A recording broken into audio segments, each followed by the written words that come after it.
Good morning, students. I hope you all are fine. And as we have started a second chapter of your social science, that is Establishment of Power by English East India Company. In this chapter, we gonna read about like how Britishers and Englishmen has overpowered the Indians, how they ruled Indians. हम मतलब इसकी शुरुआत कहाँ से हुई? When they started coming to India and started like सब कुछ इन्होंने अपने अंडर किस तरीके से किया and all the battles they fought with the Indian rulers, है ना. ये सारी चीज़ें we gonna read about in this chapter. Here in this first paragraph we are given that जो एफिडेक, ड्रिलडेक, एस्ट्रोडेक, क्लोनडेक है उनका ड्रामा का जो सीन टॉपिक है वो क्या है? The battle of Plassey. For that they are looking for the section history of Bengal in 18th century, जहाँ से उन्हें क्या मिलता है? Stumbled upon, its meaning is discover. उन्हें एक लेटर मिलता है. जो लेटर है it was written by Robert Clive. किसको? To the principal secretary of British Crown William Pitt to extend the control of the East India company in India. Fine. ये एक letter है जो रॉबर्ट क्लाइव द्वारा लिखा गया है ब्रिटिश क्राउन विलियम पिट को कि वो किस तरीके से उनको कंट्रोल करनी है इंडिया को अपनी कंपनीज के through. In the 7th class you must have read that how political situation changed after the death of Aurangzeb in 1707. उसके बाद क्या था? In this paragraph we are given कि जो सूबेदार थे, गवर्नर थे या बिग जिमीदार्स थे, उन्होंने अपनी इंडिपेंडेंस शो करनी शुरू कर दी थी from the Mughal empire and अपने रीजनल किंगडम्स बना लिए. जो सेंटर पे पावर थी सारी औरंगजेब के पास दिल्ली में, अभी वो रीजनल कैपिटल्स में शिफ्ट हो चुकी थी. अभी ऐसा नहीं है कि पूरे इंडिया में एक ही जगह पे बस पावरफुल पर्सन है. अभी अलग अलग जगह पे अलग अलग रूलर बन के बैठ गए हैं और राज कर रहे हैं. ठीक है.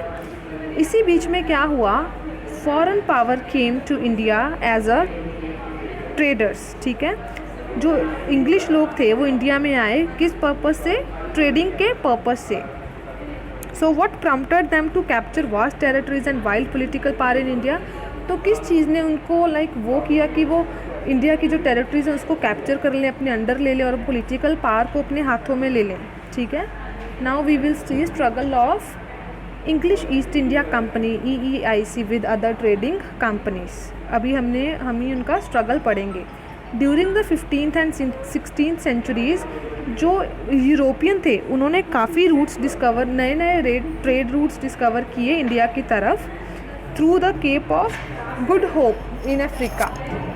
The Portuguese were first to come to India. Portuguese जो थे वो पहले थे इंडिया में आने वाले. उसके बाद आए Dutch, then came French and the English followed. Last पे कौन आए? English. India was not the prime destination for the English who came here as traders. जो इंग्लिश लोग थे वो हमारे यहाँ पे उनकी वो ऐसा नहीं था कि उन्होंने सोच ही रखा था that they will come to India as a traders. Fine.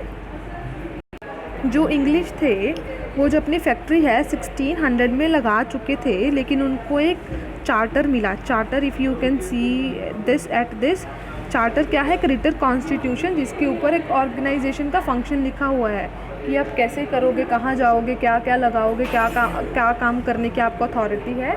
जिस चीज़ पे ऊपर एक तरह से सारे रूल्स एंड रेगुलेशंस लिख रखे हैं that how you need to work. ठीक है. वो चार्टर किसने दिया था? क्वीन एलिजाबेथ I, जो उस टाइम पे इंग्लैंड की क्वीन रही थी. Just read out the underlined words. This gave the East India Company the monopoly to trade in the East. इस चीज़ से क्या हुआ? ईस्ट इंडिया कंपनी को मोनोपोली मिल गई, अपना एक अकेला अधिकार मिल गया कि वो ईस्ट की तरफ जाके मतलब इंडिया की तरफ आके ट्रेड कर सकते हैं. The mercantile trading companies. Here mercantile का मीनिंग है ऐसा बिजनेस करना कि आपको कहीं जगह पे सस्ती चीज़ें मिल जाए, आप वहाँ से लेके उसको महंगे बेच दो. ठीक है. Mercantile trading companies such as English East India Company and other European companies primarily made profits by excluding any competition, so they could buy goods at a cheap rate and sells at a very high prices. Mercantile का यहाँ पे meaning वही show कर रखा है कि बिना competition के तुम कई जगह से कोई भी चीप रेट पे चीज़ों को खरीद के उसको हाई प्राइसेस पे बेच दो। When the first English trading ship reached in India in 1606, the Portuguese had already established their trade posts on the western coast of India.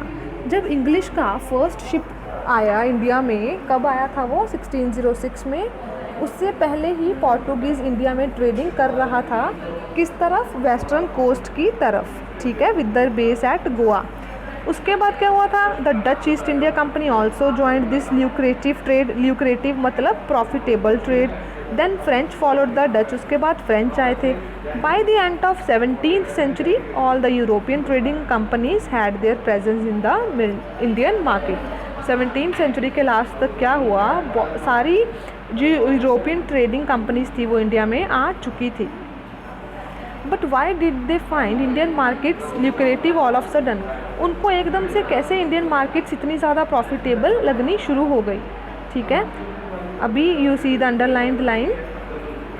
India was known for its fine quality cotton and silk cloth in the European market. जो India था वो अपनी fine quality and silk cloth के लिए जाना जाता था European markets में।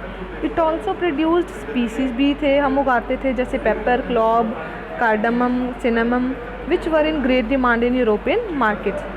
सो इस चीज़ों की वजह से उनको ये चीज़ जो इंडिया था वो ल्यूक्रेटिव लगता था और काफ़ी ज़्यादा प्लेयर्स थे इंडिया में। प्लेयर्स यहाँ पे एक तरह से हम कंपनीज, अलग अलग जगह से आई हुई कंपनीज़ की ही बात कर रहे हैं। कंपटीशन जो था वो स्टिफ हो गया और जो प्राइजेस थे, ऑब्वियस सी बात है, एक चीज़ की ज़्यादा डिमांड होगी तो उसके प्राइजेस बढ़ जाएंगे, तो प्राइजेस बढ़ गए। So an intense competition, a fierce competition followed among these companies which led to frequent wars and ambush. इस चीज़ से क्या हुआ? जब कंपनीज़ के बीच में कंपटीशन हो गया तो वॉर्स होनी शुरू हो गई। अम्बश आप नीचे देख सकते हो, टू अटैक अ पर्सन और a group of people from hidden position. ठीक है, कैसे भी किसी को धोखे से मारना है, anyhow. Throughout the 17th and 18th century क्या हुआ? यूरोपियन पावर्स ने नाकाबंदी कर दी सी पे। जो राइवल शिप्स थी, राइवल जैसे मैं डच से हूँ, जो फ्रेंच का अगर कोई शिप आ रहा है मैंने उसको डुबा दिया अपने लोगों की हेल्प से, ठीक है, और अपने जो सप्लाई हो रहा था फूड बाहर की तरफ उसको रोका कि वो सप्लाई ना हो। तो इस चीज़ से क्या हुआ? काफ़ी बैटल्स हुई, तो कंपनीज़ को उनकी ज़रूरत पड़ी, हथियारों की ज़रूरत पड़ी, बुलेट्स की ज़रूरत पड़ी, to fortify their settlements in India, खुद इंडिया में सेटल होने के लिए। Such fortifications brought these mercantile companies to conflict with the local rulers of different regions, even the Mughal emperors.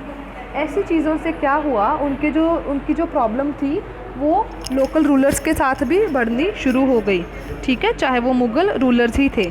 But by the and क्या हुआ?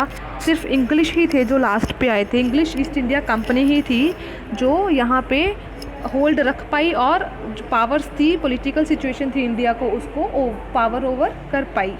Fine, moving towards next page. yes, here is your practice zone 1. You will get answer keys of this on OLU app. Next we have East India Company in Bengal.